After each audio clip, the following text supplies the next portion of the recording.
Hey, everybody, this is John. Welcome to Think Business Live. Looking forward to talking with Sam Rosen. Sam, it's good to connect with you. Appreciate you taking time to be on the show. You are the founder and CEO of Deskpass, and industry-leading online marketplace offering access to teams and individuals, thousands of unique working co-spaces, conference rooms nationwide. Sounds like you are the portal for 2,330 plus private offices in 260 cities. So let's talk about work from anywhere. We saw COVID hit in mid-March 2020. Everybody was working from home. Many companies out there, specifically large companies, Fortune companies, many said, hey, we're never coming back to the office. In the last year or two, we've seen a lot of people actually change their mindset and have people want to come back into the office. And so now we've got an eclectic collection of, companies who are full-time back at the office, 3 days back at the office. And yet we have a workforce where there's a larger percentage today that has a great skill set that is requiring / demanding a hybrid workspace, but need their privacy. Enter Sam Rosen, Deskpass.com. So talk a little bit about, that's kind of what I see as a business coach and of course, entrepreneurs to Fortune companies. But what's your pulse on the market? I mean, I think what you said is right on, and thanks for having me, John. But yeah, I mean, look, I've been doing this for a while. I opened the first co-working space in Chicago about 15 years ago, and have been building technology around this space since then. So I've seen like a fundamental transformation in how companies and people think about the office, think about going to what the office means. And, I think the way that I like to distill it is, pre-COVID, most people just had one idea of how we work, where we work, and it was going to the office. And most companies were not thoughtful and progressive about thinking about that. And, fast forward to COVID, like you said, and the world changed. And some of the same companies I talked to pre-COVID that said, Sam, we're never going to use your product. We're always going to be in the office. That's where we get our work done. That's where our books are, that's where our people are, quickly changed their tune a few months into working from home and realizing how well it actually works. But I think our philosophy is office is an ecosystem, right? The idea that HQ is going away, I think is silly. I mean, for some companies it has, and it might, but for most companies, I think what you see is their traditional office, they're taking less space, right? Their lease just rolled. They're thinking, well, do we need all this space? And they're really reevaluating what is the purpose of this office and building an environment that's more intentional. Like maybe our office is for sales. So let's build like a great space for our clients. Maybe our space is about collaboration. Maybe our space is about research. So let's take less space. Let's be more thoughtful about it, build a better space, build a better environment, save some money.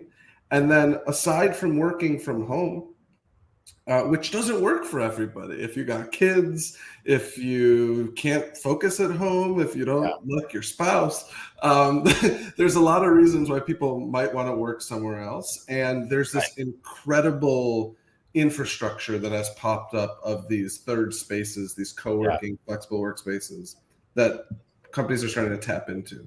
Yeah, let's talk about how they're starting to tap into. I like how you're talking about with purpose, with intention, and being progressive. One of the things I see is, I coach salespeople, managers, owners, executives, et cetera, solopreneurs to Fortune companies. And I don't say that to impress anyone, but to impress upon one of the things I see is people that were hired during COVID and worked from home and were by themselves, their learning curve is behind. There is an element of being around other people in your office where you just learn, I think, faster. And so one of the things I would think would be something that I want to kind of explore with you is, hey, this office is for the entire sales team. We have satellite offices, through Sam's company, Deskpass, where, the admins can work from one of these 3 offices around the country. The tech department can work, and we want you to be around people and not just distracted every time your dog barks when the UPS person comes to the door. So there is, I believe, learning with human beings around you. So what is, if we look, 2, 3 years, ahead, what is the model of headquarters plus Deskpass? Yeah, I mean, the one thing I'd say is I think like some of the biggest, fastest growing companies in the world are fully remote, and it's possible to create fully remote companies with great culture and great camaraderie. It's just hard, and most companies aren't good at it. I think for most companies, bringing people together intentionally is really, really valuable. At the Yeah. cadence that they do that really depends on the company. You see some companies that say, look, everyone's remote, but twice a year we're going to bring everybody together, and once a quarter we're going to bring our sales teams together. We see a lot of companies that, and sales is actually a pretty interesting space for this, right? So like one of our biggest clients, which is a great case study, and we see this case study through our business, is a one of the biggest companies in the world, and they have sales teams, right?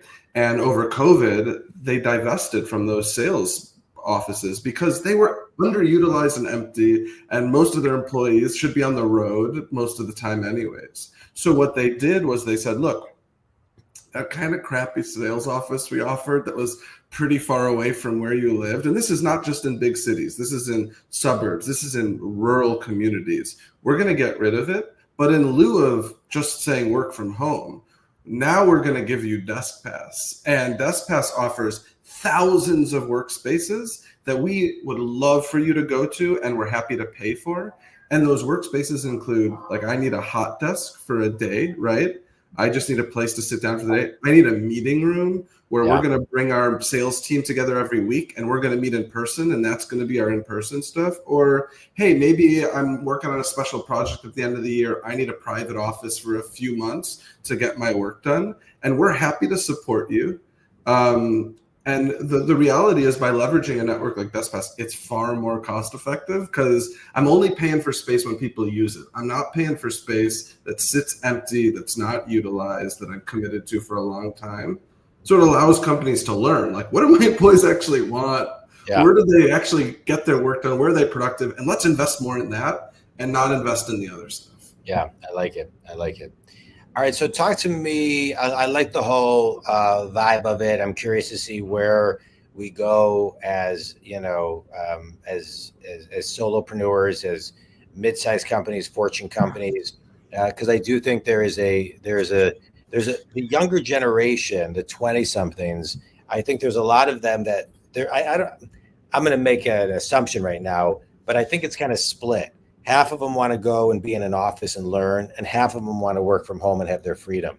And so I'm curious to see what happens over the next year or two, because I think there's a balance there that is still working itself out. But I think it's great that there's companies like yours that have a one-stop shop where they can kind of see, hey, here's the portal. Here's the portal that you can just kind of pick and choose. But here's my question to you.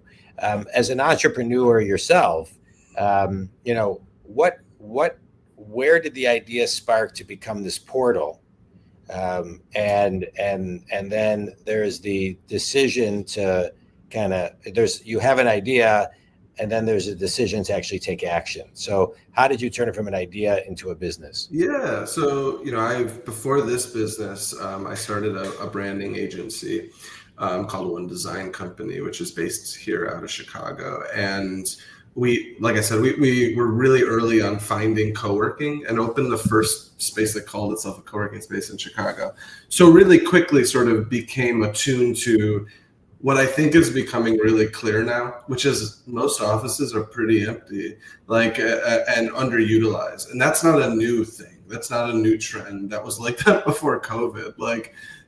Offices are often way underutilized, and most people never cared before until the world changed. Yeah. So this notion of having a workspace that you can share, that's very efficient, that's closer to people's home, that brings together like-minded people, just, I don't know, it always really connected and clicked with me.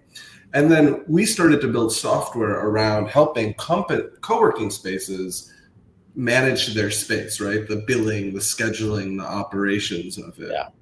And we were really early, and we talked to hundreds and hundreds and hundreds of spaces. Pretty hard thing to sell for lots of reasons I won't bore you today. But what we started to hear when we were listening to our customers was, look, Sam, I actually don't need fancy software to do the billing. Like, there's lots of stuff that exists. But, when we started, we were in the top, first 400 co-working spaces in the world. Fast forward today, there's 40, 50,000. So what we were hearing was, what I could use help with is filling up this empty space and putting some, butts in seats, right? And that's when we started to change to this marketplace, where we realized we could offer a really great way to help people find these spaces and fill up these spaces. And that's where we could provide, a lot of real value to the people who we were talking to. That's great. Let me ask you a question from a branding perspective. You have a branding background. I think sometimes when people grow a business, sometimes they don't know how to brand, how to clearly message. What are the most important things, the one or two things of building a company today when it comes to building a brand and getting people to emotionally connect to that brand? Yeah, I always think it starts with listening, right? The best brands listen to their customers. They really try to listen to the market, understand the market. In One Design, the agency, one of the frameworks which I really adore, which we use a lot with our customers, called VCI, right? And it's this idea that when you talk to a company, you're trying to understand their vision. The vision often comes from the top brass. And when you ask them, give me an elevator pitch of the company, they'll tell you something, right? And then there's culture, right? And that's ask employees, ask salespeople, ask your office manager. And they will often explain the company differently than the CEO, right? And the executives. And then image, talk to your customers, talk to your existing customers, your past customers, talk to prospective customers, and they're going to give you a totally different perception of your business and your brand. Yeah. The best companies find the Venn diagram. They find that intersecting piece of what connects with everybody, and they really focus on that.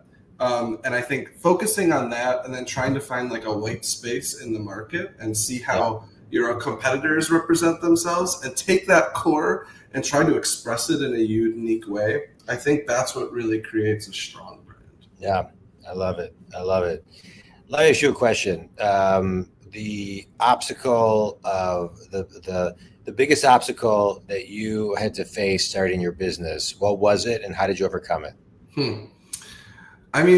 We've been doing this a long time, and we were really, really early. So I have a lot of people coming to me saying, Sam, you're in the right place at the right time.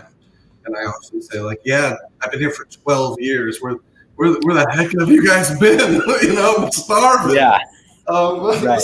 So I think we always very believed in what's happening, right? Which is the way we work is going to be interneted, like the newspapers and and media, and it was obvious. But I think for us it was trying to sell the right thing at the right time, and that has evolved and changed throughout the business. So the other thing is trying to sell fractional offices during a global respiratory pandemic.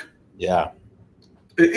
In the heart of it, don't recommend it. Hindsight, it was a beautiful thing. It really changed the world. But that was a tough thing to get through a business like ours. Yeah.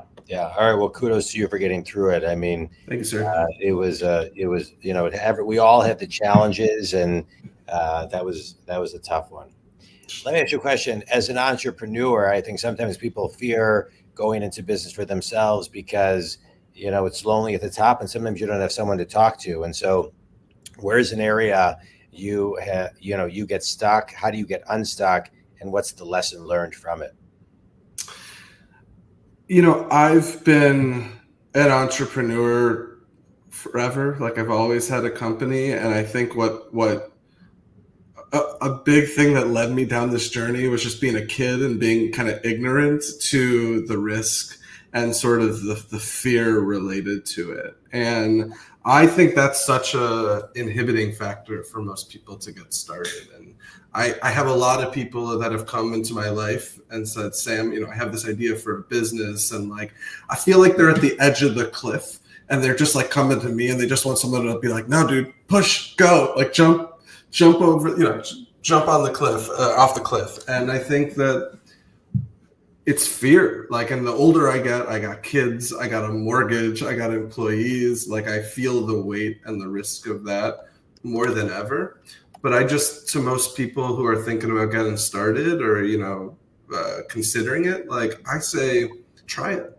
I think people often look at like, it's one step at a time. It's a little step at a time. You don't have to have everything figured out. And often the worst thing that happens is you fail and you learn a lot of really great skills. And I argue that makes you a better employee, a more valuable employee, and a smarter business person in general. So I think it's all about, the fear and tackling that.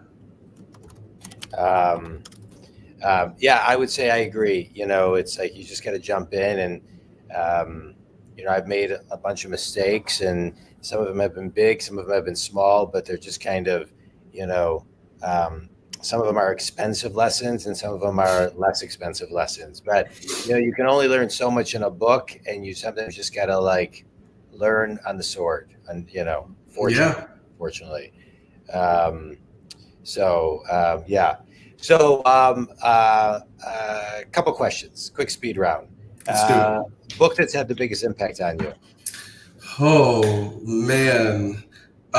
There's a book I love so much called The Diamond Cutter, which is a book that kind of is about like Zen, like Buddhism. And I love it already. I've never heard of it. This is amazing. Yeah. It's really cool. It's basically about a guy who tries to break into the diamond industry. He becomes a monk and becomes like a very devout monk, and his teacher says, go into business. And he tries to break into the diamond business, which if you're not like an Israeli Jew in New York is a very, very tall order.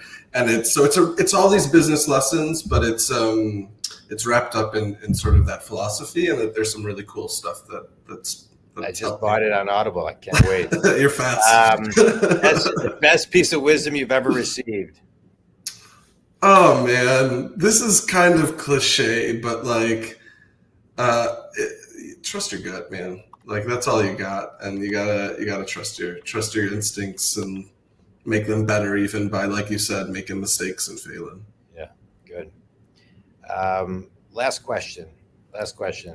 One thing everybody as an entrepreneur or an aspiring entrepreneur can do to let go of fear is?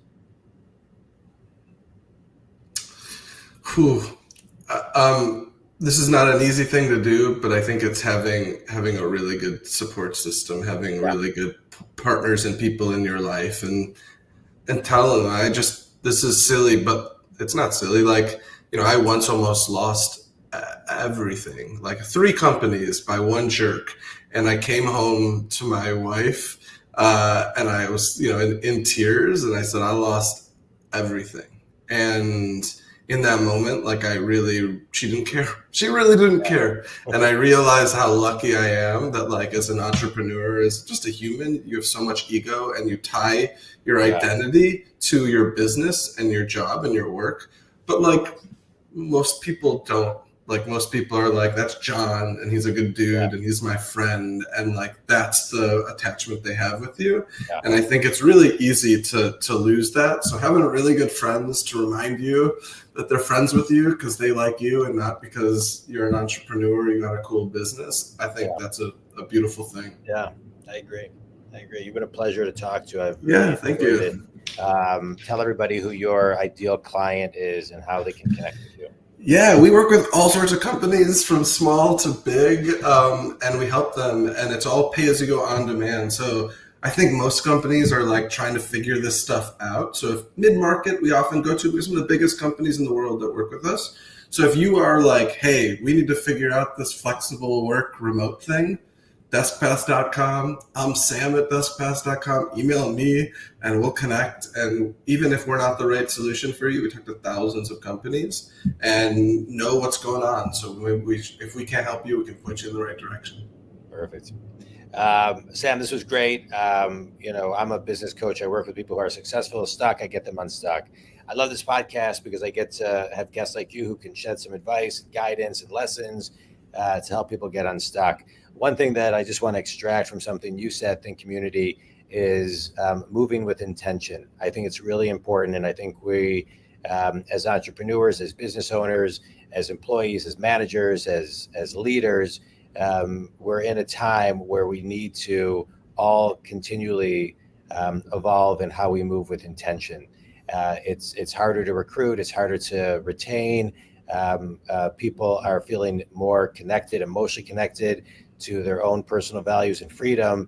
And so people are personally moving with more intention, which means I think companies need to step it up as well if they have not.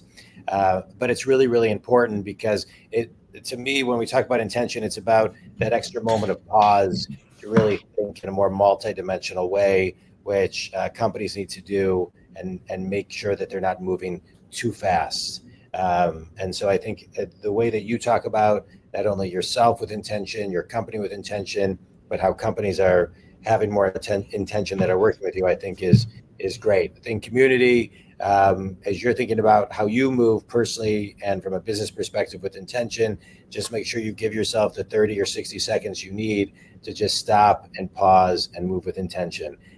You'll get to the same destination, whether you run, walk, or jog. So slow down a little bit. Sam, this was great. You can, if Sam and his company can help you, deskpass.com. If I can help you with any coaching to grow your business, you can reach me at johndwaskin.com. Sam, stay on just a minute, but this was great. Thanks so much. Thank you, John.